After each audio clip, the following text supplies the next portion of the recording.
One of the things that Rick Perry has done in Texas is that he has gutted the volunteer fire departments. Now, you got to understand something. In Texas, the volunteer fire departments are a great majority. For example, there are 879 volunteer fire departments and only 114 paid fire departments and 187 departments which are a combination of the two. So it's a great majority of the fire departments in Texas, and he cut their funding from $30 million to $7 million. So that's an enormous drop-off. And what have we had in Texas? We've had terrible fires, right?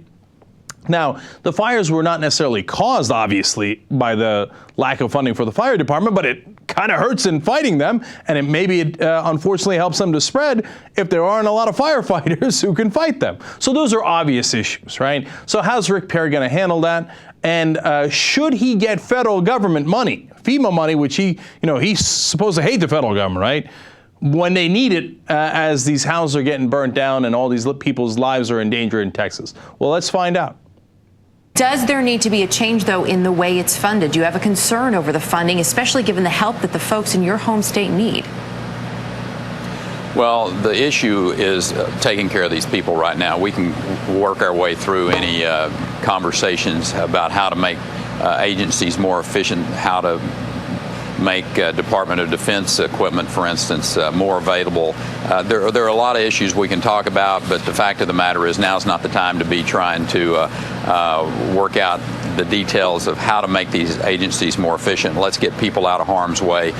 Oh, you don't want to talk about the money now. Before, when you were saying you didn't want federal government money, now when you need the federal government money, you see, this is not the time to talk about turning down money. You just give it to me now, and later I'll criticize you for giving it to me, right? In fact, he says it again, basically.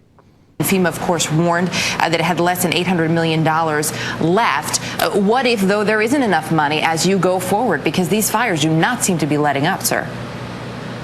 Well, we'll deal with the dollar side of it when that's appropriate. Right now, I want to go back to getting people out of harm's way, making sure that folks don't go outside being engaged in any activity that could cause another fire to start. So the money side of this will take care of itself later. Right now, it's all about saving people's lives and, in a lot of cases, trying to save their possessions and their homes.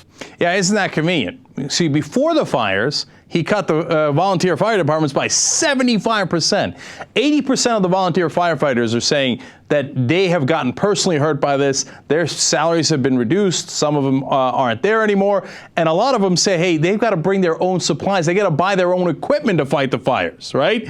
And when you take away their money, then you say, oh, I got fires, so this is not time to worry about money.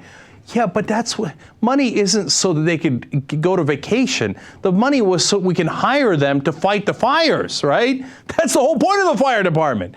So now you didn't do the money up front. Now you're saying, well, okay, I need the money from the federal government. But wait a minute, I thought you didn't like the federal government giving you money. So all of a sudden he cuts it and then takes it from Obama and goes, well, not time to talk about the money. No. Later I'll beat up Obama for spending that federal government money, and later I'll claim that we should cut the fire department again. But in the middle of the fires, I don't want to talk about it because I'm totally guilty. Yeah, shocking.